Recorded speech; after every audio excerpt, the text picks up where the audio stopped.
কলকাতার নতুন police commissioner পদে নিযুক্ত হলেন 1998 ব্যাচের IPS officer Manoj Verma. Junior চিকিৎসকের দাবি মেনে গতকালই মুখ্যমন্ত্রী বিনীত গোয়েলকে সরানোর সিদ্ধান্ত নিয়েছিলেন। কিছুক্ষণ আগে নবান্ন থেকে এই বার্তা দেওয়া হয়, বিনীত গোয়েলকে স্পেশাল টাস্ক ফোর্সের এডিজি পদে নিযুক্ত করা হলো।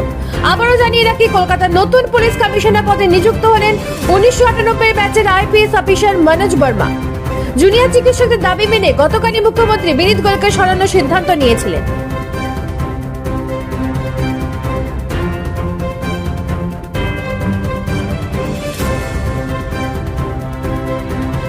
নিজস্ব প্রতিনিধি রিপোর্ট, নিউজ প্রাইম বাংলা।